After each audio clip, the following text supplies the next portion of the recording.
Hola, ¿cómo están? Iglesia Satélite.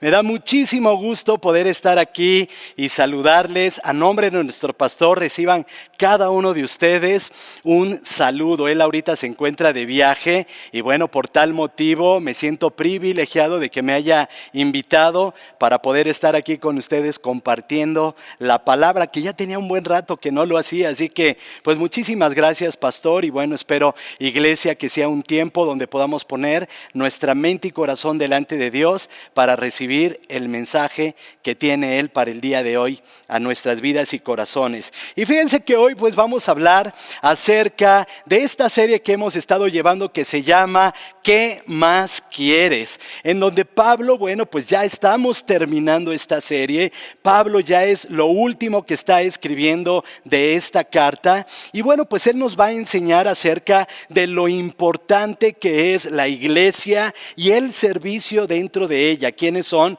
los colaboradores? Cada una de las personas que ayudaron a Pablo y estuvieron con él para hacer y llevar a cabo cada uno del ministerio al cual él nos llamó. Y fíjense qué dice Pablo. Pablo, pues en toda esta carta a los colosenses, Pablo nos habla acerca de quién es Cristo. Habla de Cristo como el Hijo encarnado de Dios, que Él es la exacta revelación y representación del Padre, así como la encarnación plena de la deidad. Nos dice que Jesús es el Señor de la creación, en la iglesia y en la salvación. Él dice, Pablo reafirma que Él habita en los creyentes y es nuestra esperanza de gloria. Jesús es el supremo creador y sostenedor de todas las cosas y es también el suficiente salvador de su pueblo.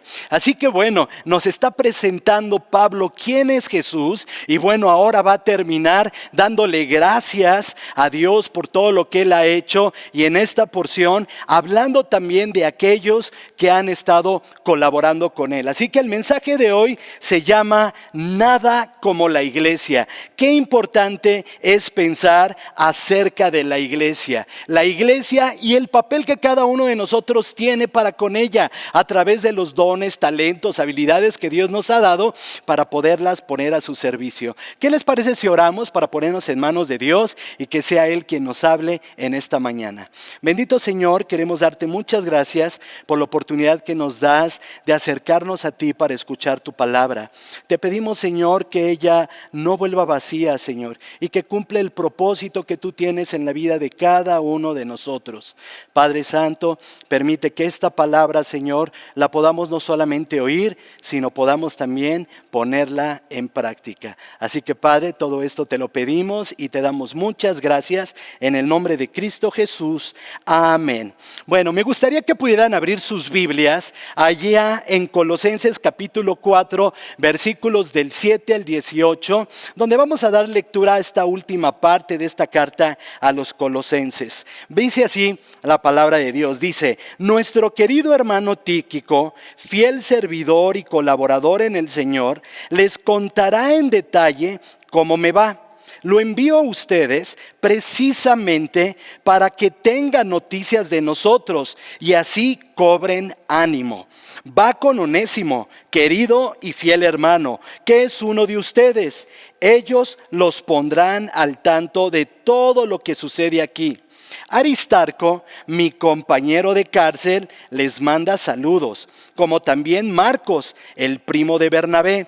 En cuanto a Marcos, ustedes ya han recibido instrucciones. Si va a visitarlos, recíbanlo bien. También los saluda Jesús, llamado el Justo. Estos son los únicos judíos que colaboran conmigo en pro del reino de Dios y me han sido de mucho consuelo. Les manda saludos Epafras, que es uno de ustedes. Este siervo de Cristo Jesús está siempre luchando en oración por ustedes, para que, plenamente convencidos, se mantengan firmes, cumpliendo en todo la voluntad de Dios. A mí me consta que Él se preocupa mucho por ustedes y por los que están en la Odisea y en Hierápolis. Los saludan Lucas, el querido médico, y Demas. Saluden a los hermanos que están en la Odisea, como también a Ninfas y a la iglesia que se reúne en su casa. Una vez que se les haya leído a ustedes esta carta, que se lea también en la iglesia de la Odisea, y ustedes lean la carta dirigida a esa iglesia. Díganle a Arquipo que se ocupe de la tarea que recibió en el Señor y que la lleve a cabo. Yo, Pablo, escribo este saludo de puño y letra. Recuerden que estoy preso. Que la gracia de Dios sea con ustedes. Fíjense que Pablo es uno de mis más grandes héroes. Y bueno, creo que no solamente el mío. Es un héroe para muchas personas por todo lo que Dios hizo a través de Pablo como misionero, pastor, evangelista. La verdad es que el ministerio de Pablo se puede considerar como inigualable por todo lo que Dios hizo en él y a través de él. Pablo se viene a convertir en un referente. Pero fíjense que hay algo muy interesante en este final de esta carta que Pablo escribe a los colosenses. Y es que Pablo, lejos de hablar solamente de él o poder hablar acerca de todas las cosas que Dios hizo en él, a través de él y llevarse toda la gloria, Pablo hace mención de muchos de los colaboradores que estuvieron con él. Pablo no pasa por alto a esos amigos, a esos hermanos que estuvieron al lado suyo en todo este tiempo en el cual él ha hecho el ministerio. Entonces, Pablo entiende y es muy sabio en la manera en la que a él le queda claro y comparte el hecho de que el ministerio no se trata de personas solas, no se trata de llaneros solitarios, no se trata de un solo héroe que viene y cambia y transforma el mundo. A Pablo le queda claro que la misión de la iglesia es a través del servicio en equipo para cumplir con el propósito al cual a cada uno de nosotros nos ha llamado y ha llamado a su iglesia. Por eso tú y yo debemos de tener muy claro que cuando hemos aceptado al Señor, Él nos ha dado dones, talentos y habilidades, pero Dios nos las ha dado por lo menos para tres cosas. La primera, para que nosotros podamos bendecir a otros, para que tú y yo a través de los recursos que Dios nos ha dado, a través de dones, habilidades, talentos, podamos edificar la iglesia, podamos bendecir a las personas que están a nuestro alrededor. Segunda cosa, para que su nombre sea glorificado a través de lo que tú haces, a través de la tarea que Dios te ha dado, a través de los recursos que tienes, habilidades. El nombre de Dios es glorificado porque no se trata de nosotros, sino se trata de Él, lo que Él nos da para edificar y bendecir y glorificar su nombre. Y tercero, para que su reino se extienda en esta tierra. De nada serviría todo lo que Dios nos ha dado, de nada serviría tu conocimiento, tus dones, tus habilidades, tus recursos, si no los ponemos al servicio de Dios para que la iglesia sea extendida, la iglesia sea establecida. Entonces, por lo menos, Dios te ha dado un don, pero también te ha dotado de habilidades y de otros recursos. Así que bueno, tú y yo hemos sido llamados a trabajar y colaborar mientras servimos a Jesús, sirviendo y bendiciendo a otros, y al hacerlo, tú y yo trabajamos en equipo como iglesia para que otros miembros de nuestra iglesia sean bendecidos y así podamos cumplir su misión y podamos extender el evangelio.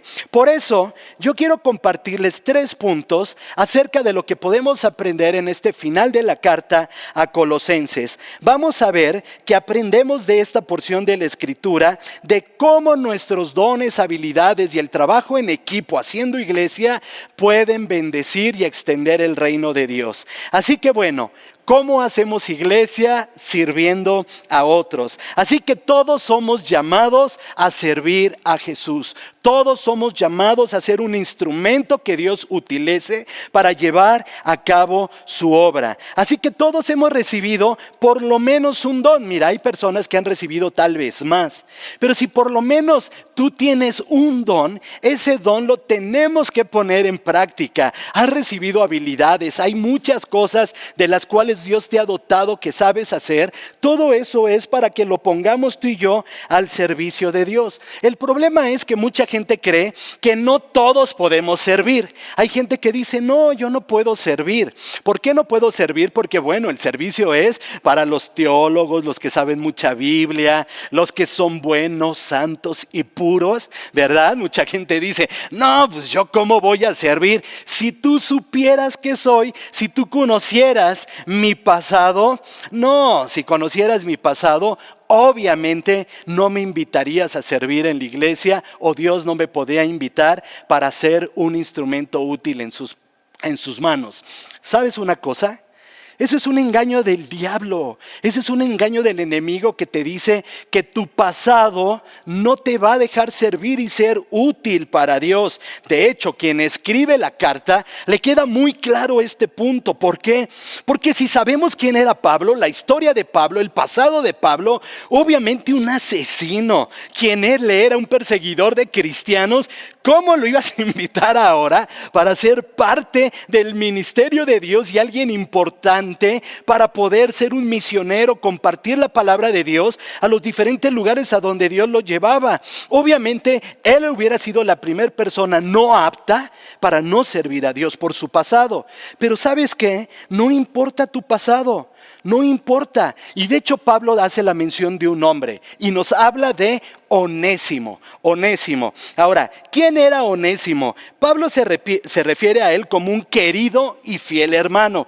Si todos leyéramos de Onésimo que era un querido y fiel hermano de Pablo, creo que muchos diríamos, wow, ha de haber sido alguien similar a Pablo o parecido a Pablo o un gran hombre de Dios y todo. Pero bueno, el pasado de Onésimo no dice eso. Esto es lo que Pablo dice después de él.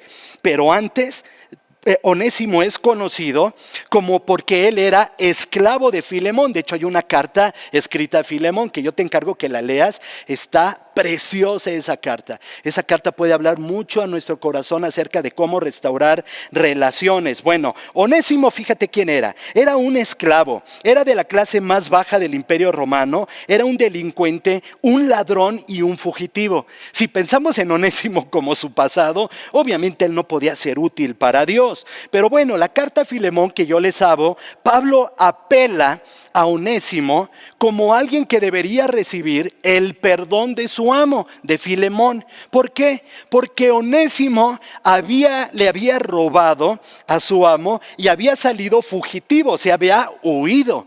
Y obviamente, pues al huir y eso se convertía pues en un delincuente. Bueno, Pablo tiene un encuentro con él, Pablo le conoce, Pablo le comparte la palabra. Este Onésimo acepta a Cristo, es restaurado, es transformado en su vida y Pablo gana a Onésimo para Cristo. Y ahora Onésimo se iba a convertir en un instrumento que Dios iba a usar y que le iba a ser útil a Pablo para que él pudiera llevar las cartas junto con Tíquico, otro hombre que habla Pablo aquí en este final de la carta, llevando además la epístola. Ellos se encargaron de llevar las cartas, la epístola, a los colosenses y también la carta a su amo Filemón, la carta a Filemón. Se encargan de eso. Entonces, fíjate, si tú te pones a pensar en tu pasado te podía limitar el servir. Pero aquí vemos que tu pasado Dios no le importa, porque a lo que Dios le importa es tu presente, lo que hoy has decidido. Si has decidido cambiar, has decidido ser transformado, has decidido caminar conforme a Dios quiere, obviamente tú puedes ser una persona útil para Dios. ¿Por qué? Porque te has arrepentido de quién eras y no piensas en lo que eras, sino en lo que hoy eres a través de Cristo y en lo que puedes ser tú en el futuro. Así que tu pasado es algo que no te debe de frenar. Pablo habla de Onésimo y le dice a Filemón y se refiere a él como su hijo. Incluso dice, Filemón, acéptalo, restáuralo. Ya ahora no es solamente tu esclavo, hoy puede ser un hermano en Cristo para ti. Así que si antes él te era inútil, ahora nos es útil a ambos. ¿Para qué? Para el servicio de Dios. Y sabes una cosa, tal vez en ninguna parte del Nuevo Testamento se puede mostrar tan bellamente retratada la diferencia entre la ley y la gracia. ¿Por qué? Porque en tanto la ley romana como la ley mosaico del Antiguo Testamento le daban a Filemón, fíjate, le daban a Filemón el derecho de castigar al esclavo fugitivo, quien era considerado como su propiedad. Pero el pacto de la gracia a través del Señor Jesucristo, en la transformación, en el cambio del pasado de Onésimo al presente, de ser un hijo de Dios, ahí permitimos ver que el amo, el esclavo, puedan tener un compañerismo en amor guiado por Cristo. Ya no eran más un dueño de un esclavo, ya no era más un jefe, sino ahora ellos eran parte del cuerpo de Cristo en igualdad delante de Él. Así que tu valor no es quien eras en el pasado. Recuerda eso, tu valor no es quien eras en el pasado, sino es quien eres hoy en Cristo y quién vas a ser en el futuro para Él.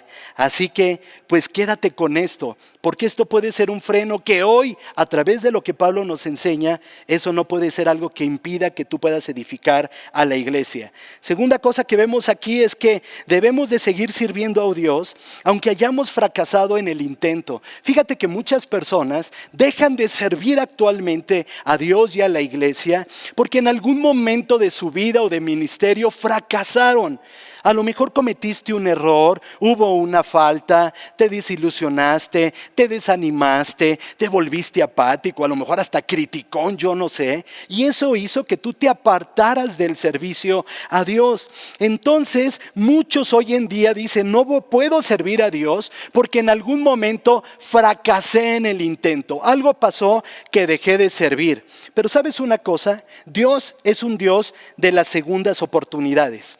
Y Pablo menciona a Marcos, a Juan Marcos. Él es mencionado en el versículo 10. De hecho, en la epístola a Filemón también se le menciona. Y Pablo se refiere a él como uno de sus compañeros de trabajo. Pero otra vez, si nos quedáramos con esta parte, pensáramos, era un compañero de trabajo al mismo ritmo del cual trabajaba Pablo.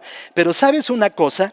Si nosotros conocemos a Juan Marcos, vamos a ver esto. Mira, él era un creyente en la iglesia primitiva. A Juan Marcos se le menciona por primera vez como el hijo de una mujer llamada María, ahí en Hechos 12:12, cuya casa se usaba como un lugar para que los creyentes se reunieran y oraran. ¿Qué quiere decir? Que Marcos tenía conocimiento de la palabra porque incluso en su casa era un lugar que su mamá María prestaba para que la gente se reuniera y orara. Más tarde, Marcos es mencionado también como compañero de Bernabé. De hecho, él era primo de Bernabé. Y Pablo, durante los viajes que realizó juntos, pues se habla de que Juan Marcos los acompañaba. Pero años antes, Pablo y Bernabé habían sido enviados por el Espíritu Santo a través de la iglesia de Antioquía para llevar a cabo un viaje misionero. Pero fíjate lo que pasó. Aquí ellos tuvieron un problema, porque al llegar a Panfilia, Marcos decide abortar la misión y regresar a Jerusalén. Imagínate, alguien que de seguro pues joven, animado, sí, voy con mi primo es misionero, predica la palabra, está junto a Pablo, el gran Pablo aquel. No, pues estar con ellos es un privilegio, ¿no? De hecho, yo así me siento cuando estoy aquí en esta iglesia, en medio de pues todos los siervos que Dios tiene. Yo me siento privilegiado estando con ellos. Pero lo que dice es que al llegar a Panfilia, Marcos decide abortar la misión y se regresa a Jerusalén. Bueno, la Biblia no es clara y no nos da las razones, pero lo que se supone, por lo que dicen los comentaristas, es que Juan Marcos era muy joven. Y era joven, y al enfrentarse a todos los problemas del ministerio, porque pues el ministerio no es como muy bonito siempre, ¿verdad? Eso quisiéramos, pero la realidad es que no es así. Entonces él pues ve todos los problemas, las complicaciones a las que enfrentaba, y obviamente como joven pues de seguro vio lo duro que era el camino, y bueno, pues él prefirió decidir volver a las comodidades del hogar. Bueno, eso podría ser. A lo mejor también pudo, pues que la novia no lo dejó, ¿no? Si tenía novia, la novia le dijo, no te vayas, no me dejes. Y a lo mejor él, como dicen, ¿no? Le midió el agua a los tamales y dijo, no, esto está muy difícil, mejor me voy. Pero ¿sabes una cosa? No importa si has desertado. muchos hemos querido desertar y en algún momento de nuestra vida hemos querido dejar el ministerio. Pero ¿sabes qué? Pablo decide hacer otro viaje misionero y Bernabé quiere llevar a Marcos y Pablo se opone fuertemente porque él cree, pues como ya había sido desertor, iba a ser un problema para él. Pero dice ahí que entre ellos se produjo un gran conflicto y tan serio que ellos acabaron separándose. Fíjate, Bernabé se llevó a Marcos porque Marcos quiso volver a incluirse, pero Pablo escogió a Silas y cada quien se fue por su lado. Y ante esa falla que había tenido en el primer viaje misionero de Pablo y Bernabé, pues Marcos había fracasado, aunque después había intentado, pero fíjate, en ese intento había sido rechazado por Pablo. Pablo dijo, no vas a seguir con nosotros, porque si no lo hiciste una vez, no lo puedes hacer 2 veces. Yo tenía un profesor en el seminario que decía, las palabras de Pablo fueron, la chancla que yo tiro, no la vuelvo a levantar. O sea, Pablo dice, ¿para qué quiero volver a tener problemas? Pero posteriormente a eso, es posible, o más bien, ellos hicieron otro viaje misionero. Y entonces Pablo se refirió a Marcos como de ayuda en su ministerio. Entonces, al principio Pablo lo veía como un riesgo para su misión como misionero, pero al final él lo vio útil para la obra. Entonces, aunque Marcos en algún momento se volvió en un desertor, después fue alguien que fue útil para la obra. Piensa en ti. Y no como desertor. Piensa en ti que a lo mejor has abandonado el ministerio. Ya no te dieron ganitas de seguir.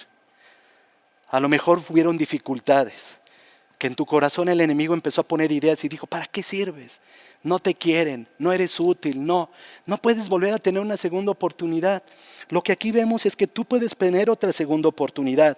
De hecho, históricamente, Marcos escribió el primer evangelio. Así que, fíjate qué increíble es. Pensar que alguien que tuvo una segunda oportunidad después fue muy útil para Dios. Tal vez tú, en algún momento de tu servicio, estabas tratando de servir en un ministerio donde no tenías los dones adecuados para ellos. Tal vez tenías los dones, pero no te habías preparado lo suficiente para llevarlos a cabo. Tal vez tenías los dones y te preparaste, pero a lo mejor quisiste depender de tus habilidades y no del poder de Dios, o tal vez simplemente no había química con tu líder de equipo. Lo que yo te quiero decir es, no renuncies a tu llamado, no te desanimes. Marcos no lo hizo, él fue de gran bendición y su impacto ha llegado hasta nosotros el día de hoy. Así que cada que pienses en el evangelio de Marcos, piense en aquel que un día desertó, pero que un día Dios lo tomó para cumplir su propósito. Segunda cosa, todos tenemos una función especial en el equipo de Dios para servir. Todos tenemos una función especial en el equipo de Dios para servir. En un equipo todos son importantes. Yo en algún tiempo jugué béisbol y hoy fui parte de un equipo. Y algo que yo aprendí es que no debe de haber protagonistas en los equipos. Sí hay gente que mete goles, hay personas que son destacadas, ¿verdad? Y se les puede reconocer a unos más que otros. Pero sin lugar a dudas, cuando tú estás en un equipo, todas las personas son importantes, todas. No hay una que no es importante. Tan importante es el que sirve el agua, el que pone las calcetas, el que limpia los tenis, el que acomoda el vestidor, los técnicos, directivos, todos, que pues todos tienen una función importante, no solamente el que mete goles o el que encesta canastas, sino todos tienen una función, porque uno no pudiera llevar a cabo su tarea si el otro no estuviera ayudándole y estuviera soportando lo que éste hace. De hecho, fíjense, hay muchas personas que se ganan trofeos, ¿no? Al mejor jugador, al mejor encestador, ¿sí? Pero también se les dan trofeos a aquellos que han tenido más asistencias. ¿Qué quiere decir? El que pasó la bola para que el otro la agarrara y encestara. Entonces, tanto se lleva un trofeo el que encesta como el que le dio el pase.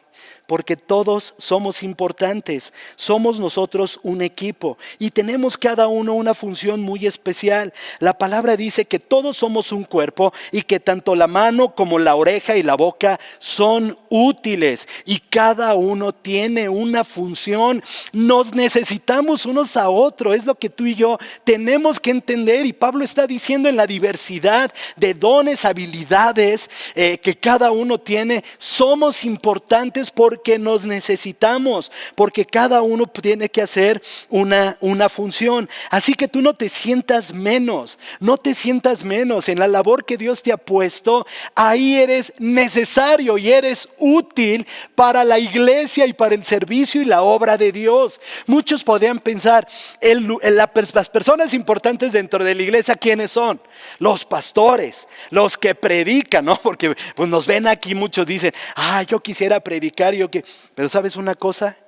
Gracias a los que oran, porque oran por nosotros para que podamos predicar la palabra. Gracias por los que acomodan estas sillas, porque los que llegan temprano y acomodan estas sillas son necesarios para que nosotros podamos predicar y ustedes se sienten. Gracias a los que están en las cámaras, a los que están en el audio, a los que ponen este micrófono. Gracias a todos porque han puesto sus dones, talentos y servicios en la obra de Dios para que podamos extender el reino y su iglesia. Porque no se trata de nosotros y qué puestos podamos tener, sino donde Dios nos quiere para que ahí seamos útiles y tú y yo hagamos iglesia. Entonces, ¿a dónde quiero llegar con esto? A que tus dones son especiales en el equipo de Jesús. Tus dones son especiales. Hablábamos de Tíquico y de Onésimo, pero fíjate, te voy a hablar ahora de Tíquico para que conozcas un poco de él. Tíquico era un cristiano, tal vez él era de origen gentil. Él estuvo con Pablo en Roma en el primer encarcelamiento del apóstol y fue el portador, fíjate, el portador de la carta a los colosenses y a los efesios, a quienes se les anunció que Tíquico podía darles información adicional con respecto a la condición del apóstol. Y Pablo se refiere a él diciendo que era amado hermano y fiel ministro y consiervo del Señor. Imagínate, Tíquico. ¿Tíquico qué hizo? Estuvo con Pablo en su encarcelamiento y entregó las cartas. No tiene valor. El valor lo tiene Pablo. Pablo menciona su nombre por lo útil que Tíquico era. Era tan útil que todo lo que Pablo escribía necesitaba de alguien confiable que pudiera atravesar y caminar un camino largo. Tíquico y Onésimo dice, pero ahorita pensando en Tíquico, camino largo, duro, difícil, para que la carta pudiera llegar a las iglesias. La iglesia pudiera ser exhortada a través de Pablo por lo que Dios quería y les hablaba. Y dice Pablo que él era un fiel, incluso dice, él les puede dar información o informes de cómo está la situación aquí y cómo estoy yo. Tenía que tener a alguien confiable. No podía ser un chismoso, no podía ser alguien que en el camino dijera, no. O sea, yo me acuerdo que una vez en mi casa pasaron ahí unos jóvenes entregando unos volantes y uno de ellos agarró y me aventó como 20 volantes, ¿no? Y yo así como, ¿qué onda, no? Y abrí la puerta, estaba yo en el patio y le echaron por debajo del zaguán y salí y dije, oye, pues ¿por qué me avientas tantos? Con uno es suficiente. Y me dice, es que es para acabar rápido la chamba, ¿no? Entonces imagínense, si Pablo no hubiera tenido un fiel colaborador y un fiel siervo, quién sabe si la carta hubiera llegado. Es más, tú y yo no estaríamos aquí estudiando la carta a los colosenses. Tíquico había estado con Pablo por varios años. Él lo acompañó desde Éfeso cuando iba de regreso a Jerusalén y quizás él era el ciudadano de esa ciudad y había estado trabajando por Pablo alrededor de unos 3 años. Así que Tíquico y Onésimo eran los que iban a llevar la carta. Estos hombres tenían algo importante que hacer. Pablo menciona también a Aristarco. Aristarco fue un compañero cristiano de Pablo, oriundo de Tesalónica en Macedonia, compañero de prisión y colaborador. lo vemos durante un tumulto en Éfeso que se narra en Hechos 19:29, donde se le menciona como un cristiano destacado. Fíjate, estamos hablando de Aristarco, un cristiano destacado, pero no solamente era un cristiano destacado, sino era un compañero de celda de Pablo. Él era un compañero que estuvo ahí. Oye, ¿tú has necesitado en momentos difíciles de tu vida compañeros? A gente que esté contigo, que te acompañe, que llore contigo, que ría contigo, se goce, que sufra. Todos necesitamos a gente que esté así con nosotros. Bueno, Aristarco fue uno de ellos. Fue un compañero de Pablo que estuvo a él durante un tumulto, pero dice, estuvo y fue compañero de prisión y colaborador de Pablo. Imagínate cómo han de haber sido esos momentos si Pablo hubiera estado solo y al estar al lado de un hombre como Aristarco. Aristarco fue un fiel cristiano que estuvo con Pablo en las buenas y en las malas. Tú y yo necesitamos gente así, que esté en las buenas y en las malas. Así que si tú te has dejado de servir, has dejado de colaborar, te has perdido la oportunidad de ser ayudado y de ayudar a otros. Te necesitamos en la iglesia, los necesitamos. Necesitamos aristarcos que caminen con nosotros. También se menciona a Jesús o Justo, que era un creyente judío. Su nombre hebreo era Josué, que se traduce, como Jesús en griego. Él trabajó con Pablo y le animó, lo estimuló. Él fue de gran ayuda para el apóstol durante esos días en la prisión. Él era un candidato a ser apóstol después de la muerte de Judas. Fíjate, este hombre de Corinto, que llamado Justo, él estaba, fíjate, era un gentil amigo de Pablo de la religión judía, que todavía no había llegado a ser un prosélito judío, pero su hogar estaba junto a la sinagoga judía. Y cuando los judíos expulsaron a Pablo de la sinagoga, el apóstol hizo de la casa de Justo el centro de su misión. Entonces imagínate, hay personas como este Justo, que tenía su casa, y en su casa abrió las puertas para decir que aquí se predique la palabra y continúe la obra, porque los habían corrido de la sinagoga.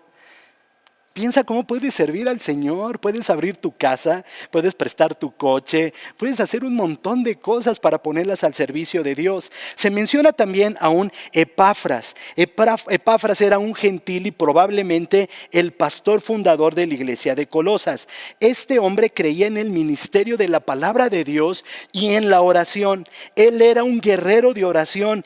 Él rogaba por los colosenses, él rogaba por ellos, así que se le conocía como un gran guerrero. Bueno, aquí hay muchísimas personas, tenemos un ministerio de oración donde hay personas que se levantan a las 4, 5 de la mañana, 6 de la tarde, 12 de la noche, 1 de la mañana, o sea, están orando como guerreros. O sea, no creas que toda esta obra es por la tarea que hacen los pastores. Mira, Dios le da a cada uno una tarea. Al pastor le da visión, le da guía, lo usa para cumplir un propósito. Pero esto también se lleva a cabo por todos los guerreros que tenemos de oración, que oran y claman para que Dios provea recursos, para que Dios fortalezca la vida de los pastores, de los siervos, de cada uno de los que estamos aquí. Habla también él de Lucas. Lucas era el médico amado que se unió a Pablo en Troas y posteriormente escribió los libros de Lucas y Hechos. Y bueno, Lucas fue también una parte importante en el ministerio de Pablo. Él le acompañó y estuvo con él, el médico amado. De hecho, seguramente era como haber llevado o tener un médico personal a donde fuera. Habilidades, personas que tenían ciertas habilidades que eran puestas al servicio de Dios, no solamente como predicadores, sino como otras habilidades que Dios te ha dado. Ninfas, se menciona a una ninfas, y miren, esta ninfas tenía una iglesia en su casa, y debemos recordar que durante 300 años no hubo templos, por lo que las congregaciones se llevaban y se hacían en los hogares y en las casas. Y bueno, Ninfas había sido otra hermana que había abierto su casa para el cumplimiento del reino, para que ahí se pudiera predicar la palabra. Ninfas. Arquipo también es mencionado, y fíjate, aquí se menciona a Arquipo haciendo un llamado para que no desmaye, sino que se cumpla su ministerio en el Señor. Tal vez se dice que Arquipo era el hijo de Filemón, pues también se menciona en la carta de Filemón. Si se fijan, todos tienen un rol que desempeñar y cada uno es único. Cada uno lleva a cabo una tarea en el equipo del Señor. Así que aquí no se trata de protagonismos. No se trata de ser protagonistas. Aquí se trata de hacer lo que Dios quiere que tú y yo hagamos para que solamente Él se lleve la honra. Pero ¿sabes una cosa? Dentro de todo esto se habla de un tal Demas. De un tal Demas. Y fíjate lo que dice de Demas, porque este es un caso interesante, pero también es triste. Podríamos resumir la vida de Demas en 3 versículos. Primero es Filemón 1, donde dice: Demas, mi colaborador. En Colosenses 4:14 dice: lo saluda Demas. Y en 2 de Tito 4:10 dice: Demas me ha desamparado. 3 veces es mencionado y lo vemos a Demas en caída libre. Bueno, pues Demas fue alguien que desertó, su caída fue rápida y fue una tragedia. Sería triste que tú y yo también seamos unos Demas, teniendo dones y talentos que Dios nos ha dado, desertemos y no cumplamos con el propósito que Dios tiene. Así que todos somos interdependientes y formamos parte del mismo equipo. Así que a Dios le interesa, como veíamos en el versículo pasado, la unidad de la iglesia en que nos amemos unos a otros. Así que es hermoso ver personas de diferentes clases sociales, de diferentes nacionalidades, de diferentes personalidades, personas que a lo mejor podríamos decir no tienen que ver una con la otra. Es hermoso verlas juntas, trabajando, unidos para cumplir el propósito al cual hemos sido llamados. Jesús llamó a hombres comunes y corrientes y llamó a hombres de diferentes culturas, con diferentes profesiones, con diferentes deseos en la vida. Jesús llamó a personas como tú y como yo, que a lo mejor muchos podrían decir, no daríamos nada por ellos. Jesús sí lo hizo. ¿Por qué? Porque miren, entre sus discípulos, Él une a 2 que en el mundo serían enemigos. Tiene a Mateo, que es un cobrador de impuestos, un traidor a su nación, por quitarle dinero y para dárselo al imperio conquistador. Mateo lo conocemos. Pero por otra parte tiene a Simón en Celote, quien era una especie de guerrillero que quería derrocar a los romanos. O sea, está el ejemplo de Onésimo y Filemón. Filemón un amo, Onésimo un esclavo, y los 2 conviviendo, siendo hermanos en Cristo y trabajando y sirviendo para la obra de Dios. Así que Pablo menciona a los 3 primeros colaboradores, dice Aristarco, Marcos y Justo, y se refiere a ellos como judíos. ¿Qué quiere decir? Que tal vez Epafras, Lucas, Demas y Ninfas, no se dice mucho, pero seguramente ellos eran gentiles, judíos y gentiles estando juntos. Así que bueno, seguramente Epafras y Lucas también ellos podían tener una posición social mayor que la de algunos de ellos. Por ejemplo, la de Onésimo. Pero sin lugar a dudas, todos eran uno en el Señor. Así que estas realidades y personalidades que hemos mencionado en estos versículos es algo que, si fuéramos honestos, tú y yo no pudiéramos juntar. Tú y yo no pudiéramos juntar porque a lo mejor seremos sectarios, a lo mejor estaríamos viendo los defectos, habilidades y queríamos hacer un dream team pensando en lo que creemos que es mejor para nosotros. Pero Pablo no veía eso. Pablo lo que veía era la oportunidad que había para poder cumplir con el propósito de Dios, donde todos eran importantes, donde todos eran suficientes. ¿Por qué? Porque todos somos parte de un cuerpo y la cabeza es Cristo. Así que eso es algo que tú y yo debemos de entender. Y para terminar, por último, ¿cómo hacemos iglesia? ¿Cómo es? Nada como la iglesia. ¿Qué tanto es importante la iglesia? Bueno, cuando entendemos que servir a Jesús implica incomodidad. Pablo cierra esta carta diciendo que está preso y en la cárcel fue solo uno de los problemas que tuvo Pablo, estar en la cárcel. Él escribe en su segunda carta a los Corintios que él había sido encarcelado, azotado, había estado en peligro de muerte, había sido golpeado con varas, apedreado y naufragado. Él había naufragado, había sido un náufrago. En peligros, había estado en peligros en ríos, en peligros con bandidos, en peligros por los judíos, en peligro por los gentiles, en peligros en la ciudad y en peligros en el campo, en peligros en el mar. O sea, Pablo pasó de todo, había pasado por trabajos y fatigas, se había quedado sin dormir. Pablo había sufrido hambre, sed, frío y desnudez. O sea, el ministerio no es fácil, eso es cierto. Ahora, creo que si te digo esto, hasta pensaba si te lo decía o no, porque seguramente esto te podía desanimar, ¿no? Oye, me estás invitando a servir, a que pueda poner mis dones y habilidades al servicio de Dios, y ya me sentí animado y motivado, y ahora me dices que el ministerio, que servir a Jesús implica incomodidad. Oye, ¿cómo me dices eso? Pues ya me perdiste. Pero ¿sabes qué? No creo que te haya perdido, porque aunque implique incomodidad servir a Dios es una bendición. Porque Pablo en Colosenses nos decía que no hagamos tesoros en la tierra, sino en el cielo, que habíamos sido transformados en nuestra vida, habíamos sido cambiados. ¿Cómo? Ahora ya no éramos una vieja naturaleza, sino una nueva naturaleza a Dios. Por eso debemos de entender que servir a Jesús trae muchas alegrías y bendiciones, pero también trae muchas incomodidades, tristezas, llantos, frustraciones. Hay muchas personas que conozco, que veo que vienen aquí cada domingo, que no la están pasando bien, pero que ellos entienden que su mayor privilegio en medio de esos momentos y tiempos no es hacer un alto y pensar en sus problemas, pensar en sus angustias y en sus necesidades, sino en pensar en el reino que pueden hacer para la gloria de Dios y cumplir su propósito. Y hoy los tenemos aquí sirviéndonos, ayudándonos, animándonos.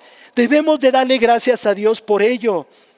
Así que hay ocasiones que tú y yo vamos a tener problemas por las malas decisiones que tomamos. Un estudiante que no estudia y reprueba tiene problemas por lo que dejó de hacer. En otras ocasiones tenemos problemas por malas decisiones de otras personas que nos afectan. Un jefe que es injusto con uno y que nos impide un ascenso a lo mejor en el trabajo. En otras ocasiones vendrán problemas de la nada como fue el COVID, pero otras serán ocasiones donde los problemas surgen por hacer la voluntad de Dios. Así que piensa, Dios usa tus pruebas para bendecir a otras personas. Pablo escribe en Filipenses: además, mis amados hermanos, quiero que sepan que todo lo que ha sucedido en este lugar ha servido para difundir la buena noticia, pues cada persona de aquí, incluida toda la guardia del palacio, sabe que estoy encadenado por causa de Cristo. Él estaba en prisión padeciendo, y dado que estoy preso, la mayoría de los creyentes de este lugar ha aumentado su confianza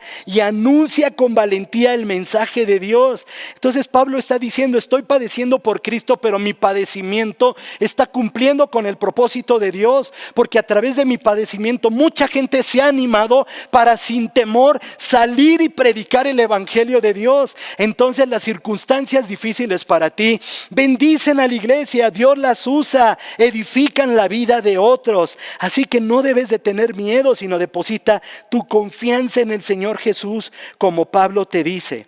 Así que tú y yo debemos de pensar. Conocemos las cartas de Pablo, las cartas de prisión. Pablo no escribió las cartas en su escritorio, en su computadora nueva y todo. Las escribió en medio del sufrimiento. Pero en medio del sufrimiento, si Pablo no hubiera estado preso, tal vez no tendríamos estas cartas hoy que edificaran nuestra vida. Y por último termino en que pienses que la gracia de Dios siempre nos sostendrá. Pablo cierra esta carta y por favor quiero que te conectes con esto. Pablo cierra esta carta diciendo: que la gracia sea con ustedes. Seguramente Pablo veía venir un tiempo de prueba para los cristianos de Colosas, un tiempo donde habrían de pasar problemas, dificultades, y por eso cierra esta epístola diciendo eso. ¿Qué fue lo que sostuvo a Pablo firme en el servicio a Dios a pesar de todas las vicisitudes, problemas que él tuvo y que enfrentó? La gracia de Dios. La gracia de Dios. La gracia es la única que nos puede sostener a ti y a mí, no hay más. La gracia de Dios. Por eso, mi hermano, si has decidido servir a Cristo, aunque esto implique incomodidades, estoy seguro que la gracia de Dios, como dice Pablo, la gracia nos sostendrá. Mira, hay cientos de razones, miles, millones de razones, por las cuales podríamos no servir o podríamos dejar de servir o renunciar al ministerio y claudicar a él. Hay muchas razones para hacerlo. No estamos contentos, no tenemos presupuesto, no hacemos lo que queremos, no nos ayudan, hay malos líderes, me hicieron cara. Hay millones de razones para no servir, millones. Pero hay una por la que vale la pena hacerlo. Una razón. Y es la mejor de todas. Y es servir a Jesús por amor a lo que Él ha hecho por nosotros. Servir a Dios y entregarle nuestra vida, los talentos, los dones, las habilidades que Él nos ha regalado para su servicio y para el extendimiento de su reino. Así que siempre, recuerda esto, siempre vas a ser más útil adentro, en la iglesia, que afuera. Obviamente adentro en el equipo y tal vez vas a salir y vamos a salir afuera. Pero lo importante es que pertenezcas a la iglesia y sirvas en ella. Así que quiero cerrar este mensaje y esta serie de predicaciones diciendo dos cosas importantes. Primero, 2000 años después de que estas personas vivieran, hoy estamos dando gracias a Dios por su vida. Pablo fue una persona muy diligente y registró sus nombres para nosotros, para que pudiéramos aprender de ellas, de cada una de ellas y saber que somos útiles. Pero ¿sabes qué es lo más maravilloso de esto? Que no solo Pablo no olvidó el servicio de sus colaboradores, sino que Dios nunca lo olvidará. Porque fíjate lo que dice, ahí en Hebreos 6:10 dice, porque Dios no es injusto como para olvidarse de las obras y del amor que para su gloria ustedes han mostrado, sirviendo a los santos como lo siguen haciendo. Y segundo, si hemos visto lo que Jesús es y es el Señor supremo del universo, la cabeza de la iglesia y el único capaz de darnos perdón y vida eterna, debemos de estar dispuestos a servir, a construir la iglesia en unidad para seguir extendiendo el reino y cumplir el propósito al cual hemos sido llamados. Así que hoy te quisiera invitar a decidir si quieres seguir sentado, si quieres seguir disfrutando de lo que los otros están haciendo, o a lo mejor hoy estás siendo confrontado y estás siendo llamado para que te levantes, para que hagas iglesia, para que te unas a nosotros y a miles, cientos, millones de personas, hijo de Dios, que están en todo el mundo predicando el evangelio, hablándole a otros, ayudándoles. Y como iglesia satélite, juntos podamos levantarnos para cumplir el propósito al cual hemos sido llamados. No hay nada como la iglesia y no hay nada como servir a Dios. Vamos a orar. Bendito Señor, te damos muchas gracias, Padre, por la bendición que nos da, Señor, de hoy podernos acercar a ti y a tu palabra.